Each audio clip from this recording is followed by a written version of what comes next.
मित्रांनो नमस्कार. कायदेशीर माहिती देणाऱ्या म्हणजे युट्यूब चॅनलमध्ये तुमचं स्वागत आहे. आजचा विषय काय, लग्न संबंध जे असतात त्यात चुलत आणि मामे बहीण भावांमध्ये लग्न संबंध असणं हे विवाह होणं हे कायदेशीर आहे का, आजचा विषय. सर्वप्रथम चुलत भाऊ बहीण किंवा मामे चुलत भाऊ बहीण हे नातेसंबंध समांतर किंवा क्रॉस या संबंधात जरी असलं तरी दोन्ही निषिद्ध म्हणून परिभाषित केलेले.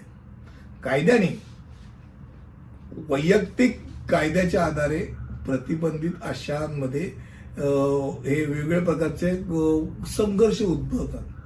बऱ्याच वेळा मामे बहिणीशी लग्न करणं हे आपल्या काही वैयक्तिक कायद्यांमध्ये अलाउड आहे, पण अन्यथा अगदी कॉन्स्टिट्यूशन मध्ये सुद्धा वाईड मॅरेज आणि वाईडेबल मॅरेज यामध्ये लग्न संबंध जी दिलेली आहे त्यामध्ये चुलत भाऊ किंवा मामे भाऊ बहीण किंवा मावस भाऊ बहीण यांचे नातेसंबंधांवरती प्रतिबंध आहे.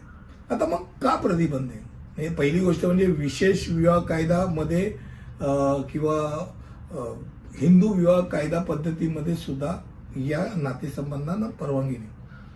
तर का परवानगी नाही मागचं कारण आहे. पहिली गोष्ट म्हणजे रक्ताच्या नात्यातील जोडप्यांना जन्माला आलेली बहुसंख्य बाळे निरोगी असतात, पण त्यांना जन्मदोष होण्याची शक्यता खूप अधिक असते. तेव्हा धोका 3 वर्ष 6% वाढतो, हे लक्षात राहू दे. म्हणजे पूर्णपणे असंबंधित असे पालकांमध्ये 3% समजा असेल तर जे विवाह अशा संबंधित 2 पालकांमध्ये होतात, पालकां म्हणजे नवरा आणि बायकोंमध्ये जर नातेसंबंध असेल त्यांनी लग्न केलं असेल तो ऑटोसोमल रिसेसिव्ह जनुकीय विकारांचा धोका 4 ते 6% वाढतो. त्यामुळे एका अभ्यासानुसार अशा विवाहांमुळे अनुवांशिक जन्म परिणामांचे बाळांना जन्म होण्याचा धोका पण दुप्पट असतो. नवजात बालकांचं मृत्यूचं प्रमाणही खूप असतं आणि शक्यतो अशा नातेसंबंधांना परावृत्त केलं पाहिजे असं बोललं जातं. शक्यतो टाळण्याचा प्रयत्न करा, त्याकरता शिक्षित करणं गरजेचं आहे. यात फार काही हे नाही, पण ते तुमच्या हातात नाही. जनुकीय दोष तुमच्या हातात नाही, तो येतो. म्हणजे आज सायकोलॉजिकली कोणी वेडसर मुलगा जन्माला आला किंवा ज्याला आपण फिजिकली नाही तर मेंटली चॅलेंज मुलगा आला तर त्याच विचाराचा काहीच दोष नाही. आयुष्यभरा करता त्यालाही आणि तुम्हालाही कामाला लावतं. आता आश्चर्यजनक गोष्ट तुम्हाला असं वाटेल, ऐकायला मिळेल की बऱ्याच वेळा या नात्यांमध्ये अगदी चुलत बहीण भावंड असतील किंवा मावस बहीण भावंड असतील, मामाची मुलगी असेल किंवा मावशीची मुलगी असेल, मुलगा असेल, यांना एक प्रकारचा यांच्यात नेहमीच क्रश असतो.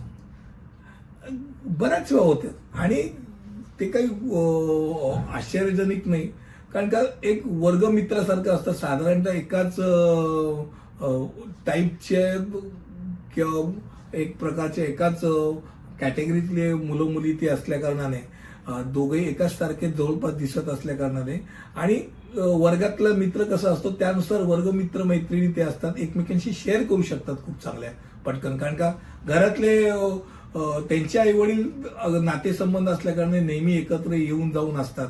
हाही एक भाग आहे.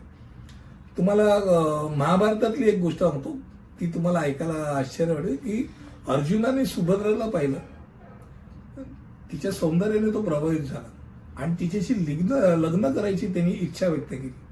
कृष्णाने त्याला सांगितलं की भाऊ, हा वासुदेव आणि रोहिणीचं ती मूल आहे, म्हणजे तुझी ती सख्खी सावत्र बहीण, तर तू कसं लग्न करणार? तर त्याला की ते असं कोणी परवानगी देणार नाही, स्वयंवरामध्ये पण तुला काही ते भाग घेऊ देणार नाही, तर तू तिला पळून घेऊन जा. सुभद्रेला अर्जुनाने पळून जाऊन तिला पळून नेली आणि लग्न केलं. ते झालं महाभारतली कथा.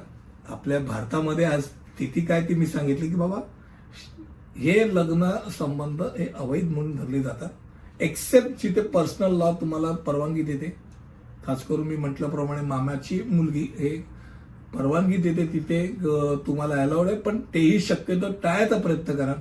बाकी पुढच्या व्हिडिओमध्ये असंच काहीतरी घेऊन नवीन माहिती पुढच्या व्हिडिओ पण इथेच थांबतो.